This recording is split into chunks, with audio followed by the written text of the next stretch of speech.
Greetings and welcome to the FinWise Bancorp third quarter 2025 earnings conference call. At this time, all participants are in a listen-only mode. A question-and-answer session will follow the formal presentation.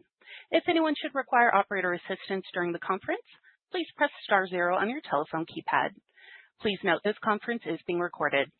I would now like to turn the conference over to your host, Juan Arias. Please go ahead. Good afternoon, and thank you for joining us today for FinWise Bancorp's third quarter 2025 earnings conference call. Earlier today, we filed our earnings release and investor deck and posted them to our investor website at investors.finwisebancorp.com. Today's conference call is being recorded and webcast on the company's investor website, as previously mentioned. On today's call, management's prepared remarks and answers to your questions may contain forward-looking statements that are subject to risks and uncertainties that could cause actual results to differ from those discussed today. Forward-looking statements represent management's current estimates, expectations, and beliefs, and FinWise Bancorp assumes no obligation to update any forward-looking statements in the future. We encourage listeners to review the more detailed discussions related to these forward-looking statements, including factors that may negatively impact them, contained in the company's earnings press release and filings with the Securities and Exchange Commission. Hosting the call today are Kent Landvatter, Chairman and CEO, Jim Noon, Bank CEO, and Bob Wallman, CFO. Kent, please go ahead. Good afternoon, everyone. Our strong third quarter results demonstrate that the strategic investments we've made over the past 2 years are starting to deliver meaningful results. During the quarter, we posted robust loan originations of $1.8 billion, and credit-enhanced balances reached $41 million. Revenue growth was solid, driven by both fee and spread income growth, and disciplined expense management further supported profitability. Tangible book value per share continued to increase to $13.84 compared with $13.51 in the prior quarter, reflecting ongoing value creation for our shareholders. Following the close of the third quarter, we announced 2 additional strategic program agreements that we are very excited about. The first is with DreamFi, a startup financial technology company that will provide financial products and services to underbanked communities. The second is with Tally Technologies, a program manager and network issuer processor, which will bring FinWise a substantial credit-enhanced portfolio balance in Q4 2025 to support both business and consumer credit card programs. As a reminder, while the credit-enhanced loans acquired in the Tally transactions will increase our balance sheet, the credit risk is low because of the guarantee provisions of the agreement, supported by the cash loss reserve deposit account that Tally must maintain at FinWise to absorb credit loss, as well as the cash flows generated by the assets. We remain actively engaged in discussions with several other potential strategic partners to further expand our strategic initiatives, and our pipeline continues to be strong. Importantly, this partnership with Tally underscores the uniqueness of our one-to-many business model, which we've outlined previously. While our model can appear lumpy, as securing strategic agreements may sometimes take longer than anticipated, each completed agreement has the potential to unlock substantial value for us. These agreements can drive meaningful increases in portfolio balances and accelerate revenue growth, reinforcing the scalability and strength of our approach. As we discussed last quarter, we are carefully evaluating a measured increase in dollar balances of higher-yielding loans, particularly as our loan portfolio continues to grow. However, we will remain within the internal limits established in 2018 as our policy restricts these loans to less than 10% of the total portfolio. Overall, we are very pleased with our performance this quarter and the solid momentum we're seeing across the business. These results underscore the strength of our strategic execution and our unwavering commitment to long-term value creation, rather than prioritizing short-term gains. As we move forward, we will continue to focus on disciplined growth and operational excellence, key drivers of sustained progress and meaningful returns for our shareholders. With that, let me turn the call over to Jim Noone, our bank CEO.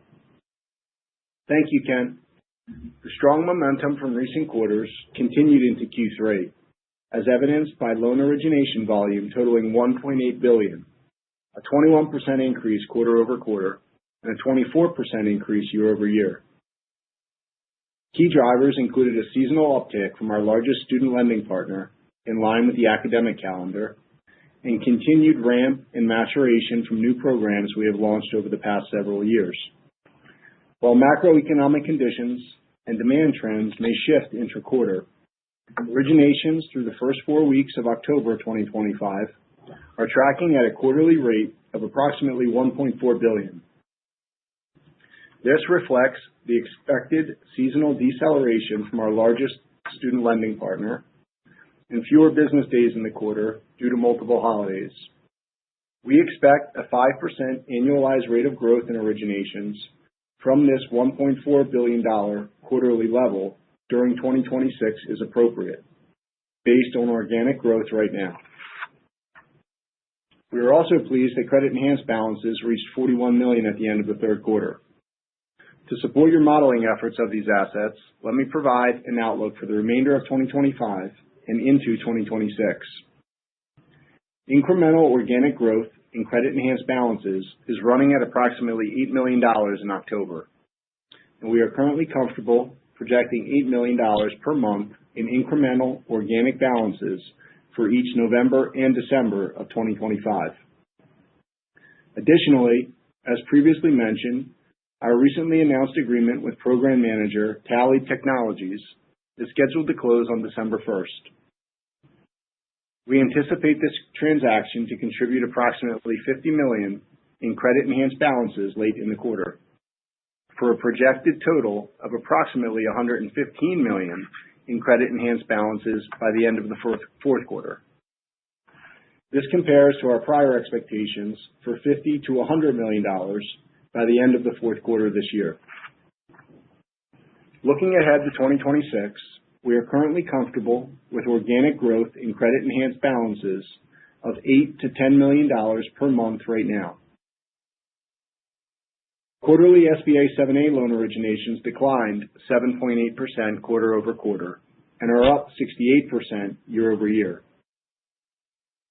The quarter over quarter decrease primarily reflects typical third quarter seasonality.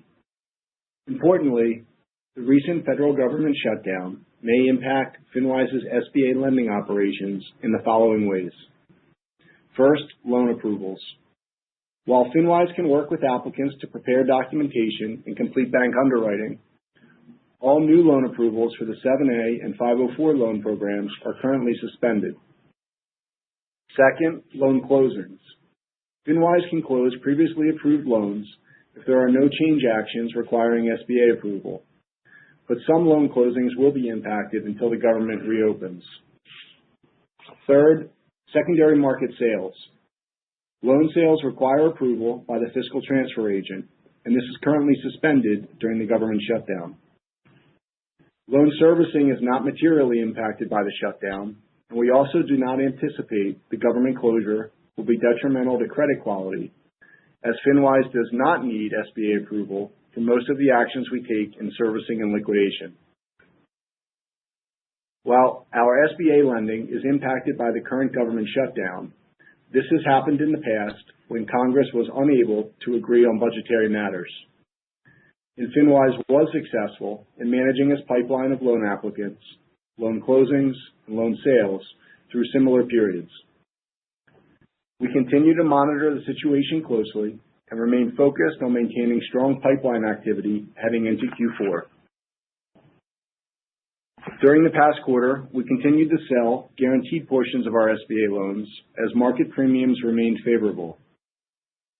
We will continue to follow this strategy as long as market conditions remain favorable. That said, the current government shutdown may impact the amount of loans that we can sell in the fourth quarter. Importantly, Our SBA guaranteed balances and strategic program loans held for sale, both characterized by lower credit risk, collectively represent 40% of our total portfolio at the end of Q3, underscoring the lower risk composition of our loan portfolio. Turning to credit quality, the total provision for credit losses was $12.8 million in the third quarter, of which $8.8 million is attributable to growth of credit-enhanced balances in the quarter. This compares to a total provision of $4.7 million in the prior quarter, of which $2.3 million was attributable to growth of credit-enhanced balances. As a reminder, the provision for credit losses associated with the credit-enhanced loan portfolio is different from core portfolio provisions because it's fully offset by the recognition of future recoveries pursuant to the partner guarantee of an exact amount described as credit enhancement income in our non-interest income. Quarterly net charge-offs were $3.1 million in the third quarter versus $2.8 million in the prior quarter.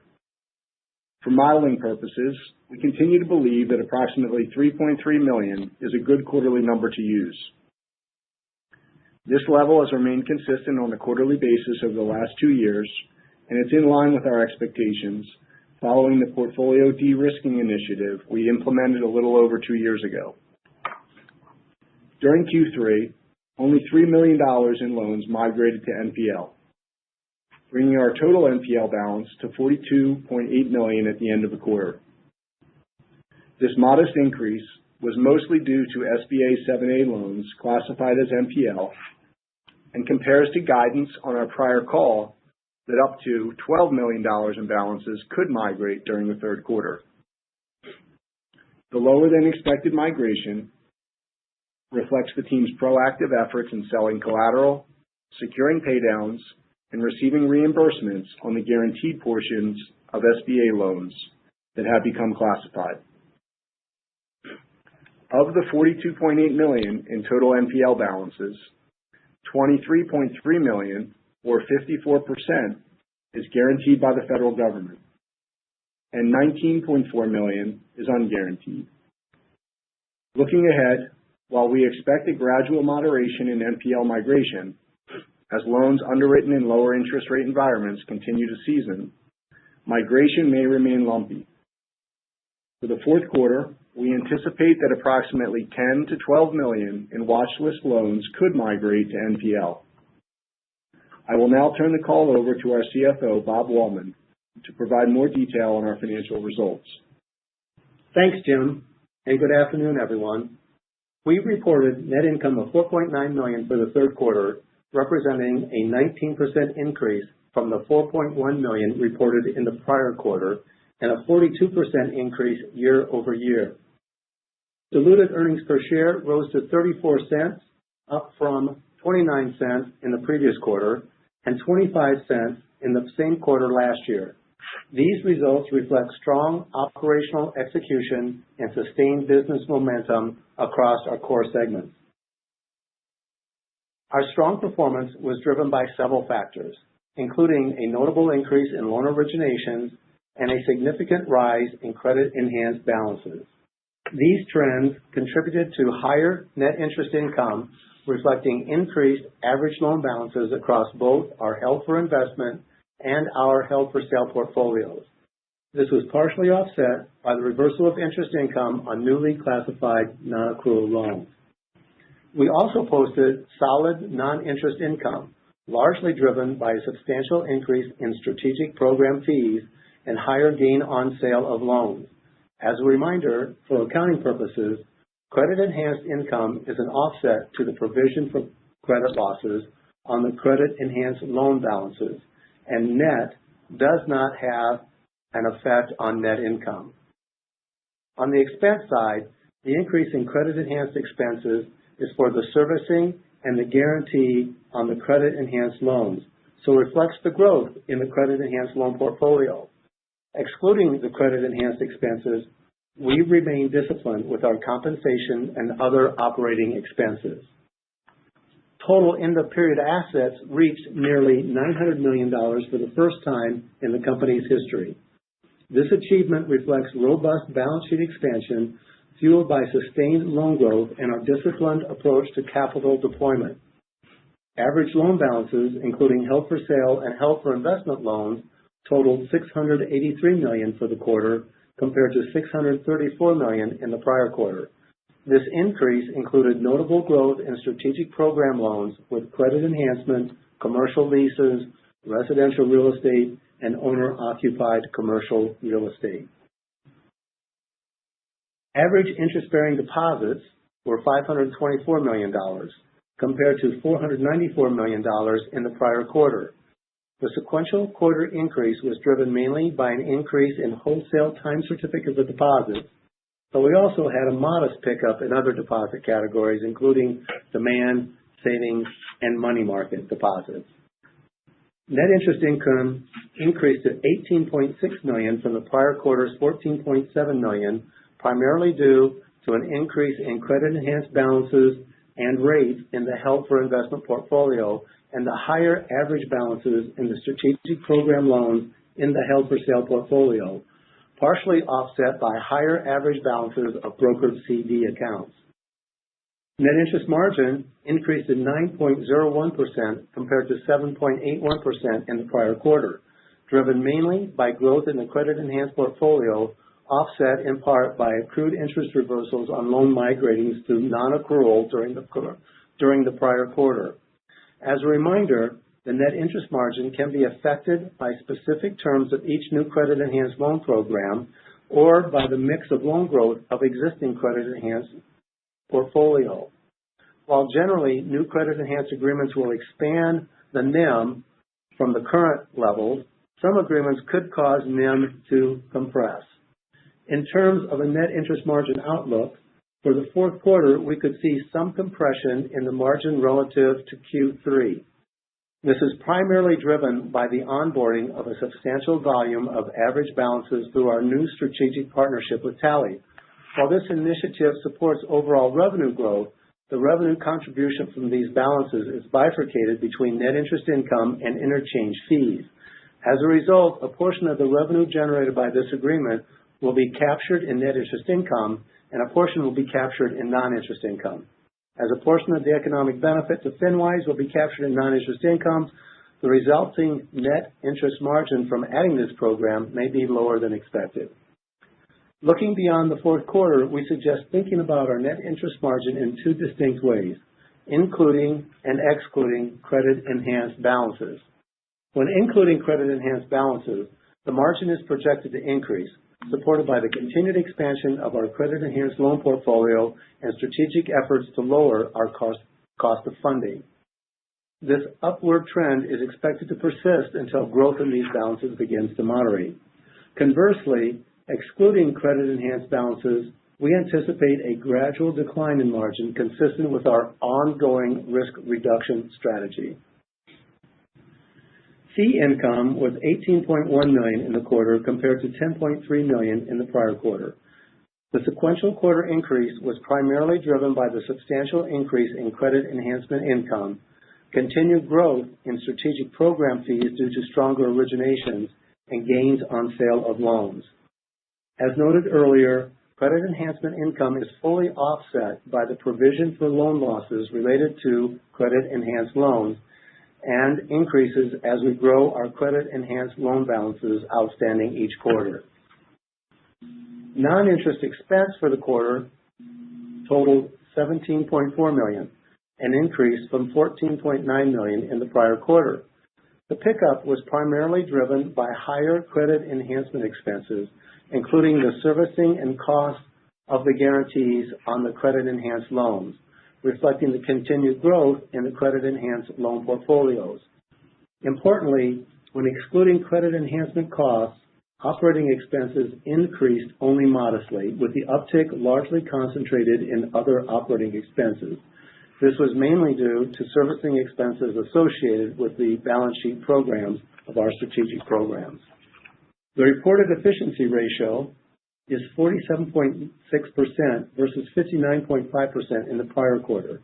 The decline was due mainly to the increase in credit-enhanced fee income and gain on SBA loan sales previously discussed.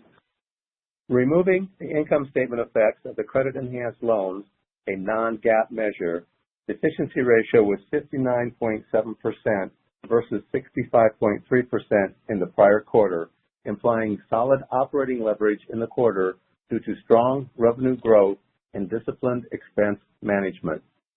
Although further improvement in the efficiency ratio may be less pronounced in future periods, we remain focused on driving sustainable, positive operating leverage with a long-term goal of steadily lowering our core efficiency ratio. That said, there may be periods in which the efficiency ratio may increase. Our effective tax rate was 23.7% for the quarter compared to 24.5% in the prior quarter. The decrease in the prior quarter was due primarily to the increase in deferred tax assets related to restricted stock, increased allowances for loan losses, and accrued bonuses. While multiple factors may influence the actual tax rate, we currently expect fourth quarter of 25's tax rate to be approximately 26%. With that, we would like to open up the call for questions and answers. Operator? Thank you. We will now be conducting a question and answer session. If you would like to ask a question, please press star 1 on your telephone keypad. A confirmation tone will indicate your line is in the question queue. You may press star 2 if you would like to remove your question from the queue. For participants using speaker equipment, it may be necessary to pick up your handset before pressing the star keys. And again, that is star 1 to ask a question. And our first question will come from Joe Yankunis with Raymond James. Good afternoon. Joe? Hey, Joe. Good afternoon. Hey, so as you outlined in your prepared remarks, credit-enhanced loan balances are going to exceed your year-end target, largely due to receiving the tallied loans. Given your outlook for credit-enhanced loans, can you discuss what level of concentration you're comfortable with for this in your loan portfolio? Yeah, so some of the concentration policies, Joe, really are limited by percent of the portfolio by program. And I would tell you that they top out at about 15% per program. Okay, that's per program, not for loan type. That's Is that correct? Yes, okay. It is. And then can you talk a little more about the net reductions in FTEs and compliance and risk functions?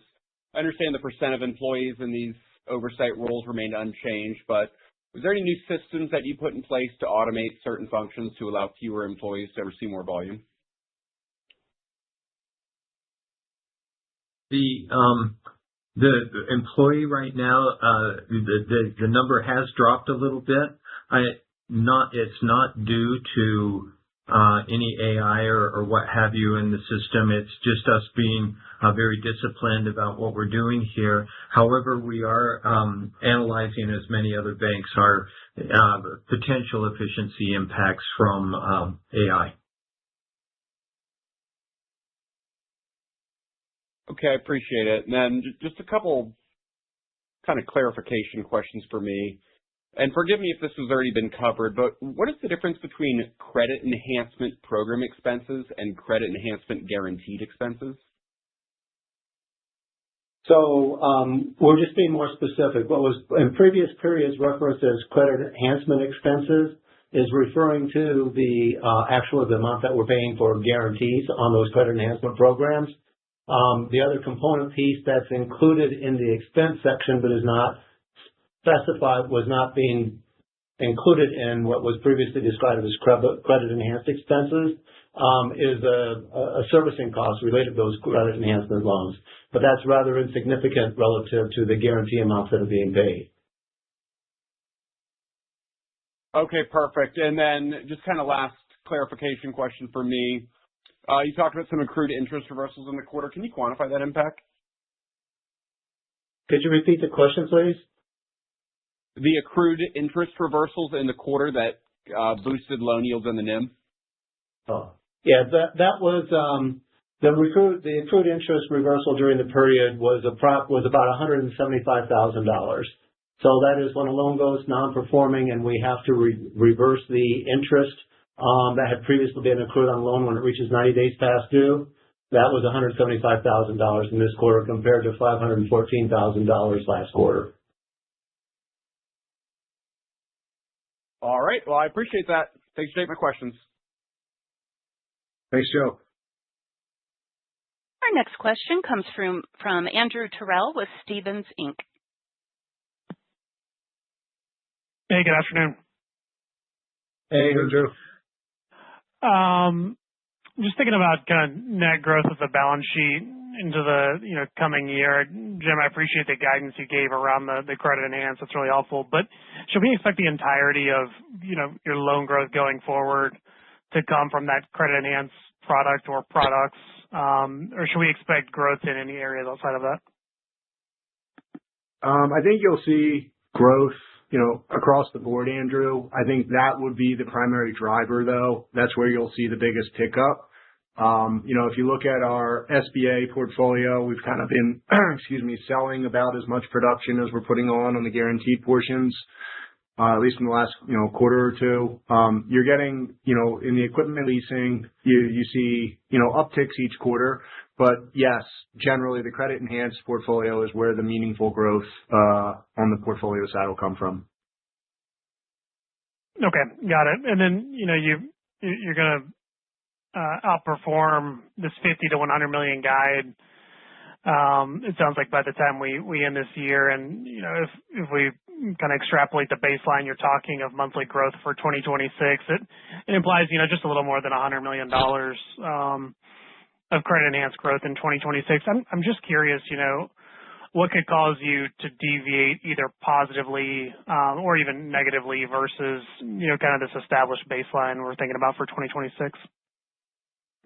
Yeah. So we're looking at about 115 million by the end of the year, and that's above previous guidance of the 50 to 100.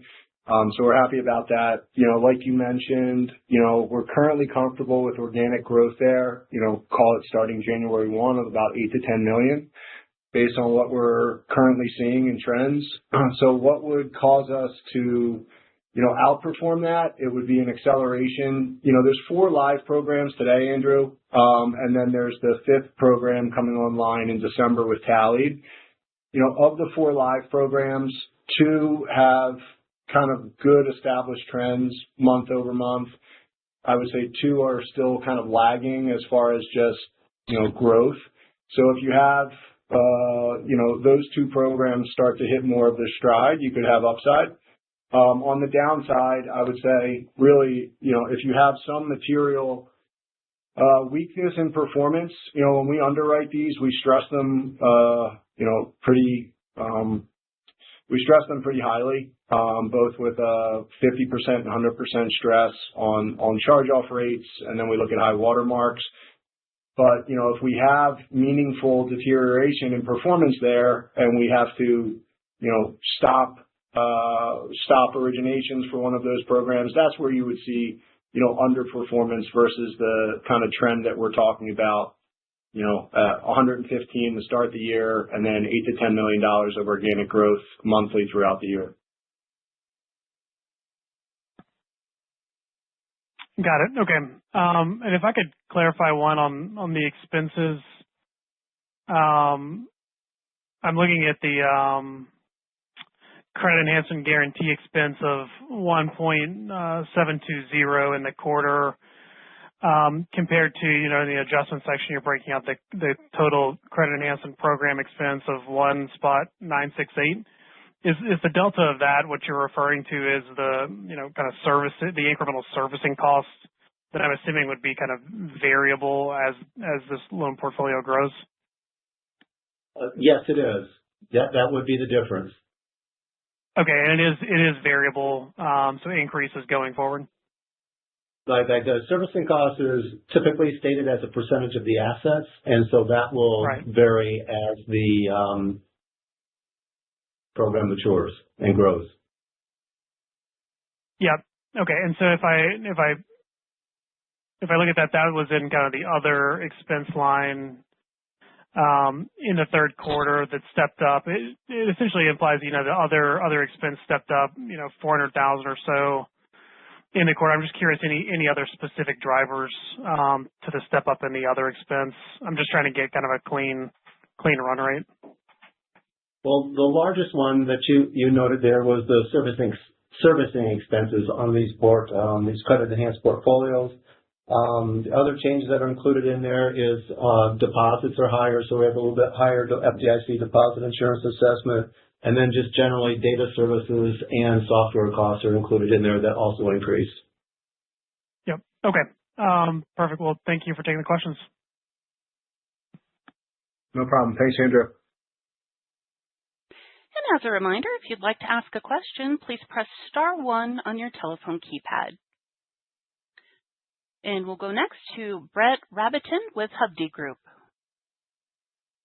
Hey guys, good afternoon. Good afternoon, Brett.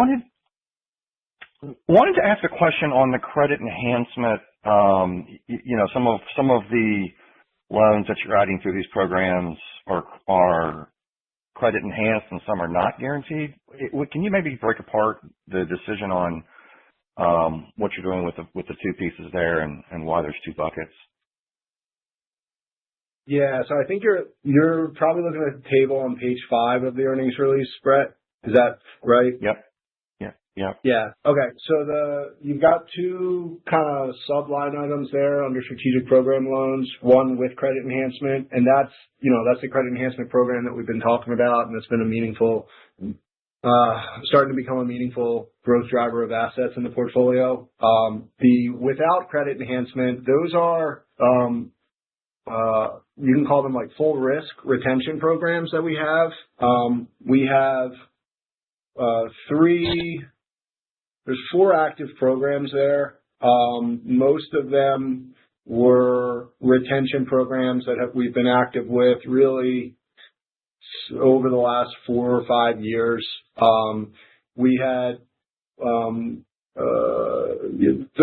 those balances have been pretty stable. We talked in the last quarter or two about the fact that they may start ticking up here. And so you see them, they were pretty flat in the June quarter versus, the same period last year. But you did see them pick up a little bit, $3 million or so in this quarter. And we had talked about that. In that program, you're getting full yield, but you're taking full NCO exposure as well. And so with a few of our partners, we've got anywhere from 2 to 5% retention rates. So every loan that comes through that we originate at the bank, we will hold 2 to 5% of the receivable, and then we sell 98 to 95% of the receivable, to an SPV or back to the partner. And then that loan balance will stay on our balance sheet through payoff or charge off. And so we're capturing all of the yield, we're capturing all of the credit risk, but that's been it's been a fairly stable number. It's starting to tick up a little bit, and I think Kent, in some of his remarks, over the last quarter or two, has mentioned that we're looking at, potentially growing that a little bit here. Does that help? Okay. Yeah, that's helpful. For some reason, I was thinking that you guys were going to transfer those programs into the strategic with credit enhancement, and so those balances were going to go down instead of up. But that makes sense. Different set of programs. Right. Wanted to ask, you mentioned the margin down in the fourth quarter, with continued de-risking. Can you maybe talk about how much you're expecting? And then when I look at the CDs that cost 4.22 in the third quarter, with rate cuts, I'm wondering if the CD book might be an opportunity on the margin. Sure. Let me tackle that one. So what I was referring to in my comments was that we have tallies coming on, and during the fourth quarter, late in the fourth quarter, and tallies is a little bit of a different structure of transaction where the revenue is in part related to interest income, which is going to be only part of the revenue we collect from it, and then we're also going to collect from that portfolio the additional fees, the interchange fees. Thank you. So depending upon when that program comes on and how quickly these other programs continue to wrap up, that could result in a little bit of a toss-up in regards to whether we end up with margin increase or margin decrease during the fourth quarter. Okay, that's helpful. And then on money rails and payments, do we have to wait to January for maybe some thoughts on potential revenue in 26? And if we do, okay, but was hoping for maybe any early color you could give, and then just, particularly money rails and payments, just, maybe any pipeline on potential partners from here. Sure. So, as far as cards go first, we just announced DreamFi and Tallied. We actually expect DreamFi will generate some deposits for us in latter half of 2026 especially, but also we have the standard banking behind that, so we would be moving money back and forth on money rails with them. We also have additional partners that we expect to generate not only deposits, but money rails, fee income, as well as some BIN opportunities as well in the pipeline right now. So did that answer your question? Yeah, that's helpful. And then just, I don't know if you want to give any kind of early thoughts around potential revenue magnitude, but that would be helpful if you think about the coming year. I don't think we're ready at this time, but what we said before is it will become more meaningful in the latter half of 26, and we think you'll get more of a steady state in 27 that's more predictable. But as we get more information here, we'll share that with you. Okay. Last one for me, just around expenses, and you mentioned earlier that AI was not a driver for 3Q, but I know 36% of your FTE count is in compliance, IT, et cetera. Is that an opportunity you guys think over the next year? That's a great question. The way we kind of think of it is we have built a platform to continue to launch partners, and we really don't look at it as in the terms of headcount reduction. What we do look at it as is the ability to moderate headcount as especially production-related headcount as we grow.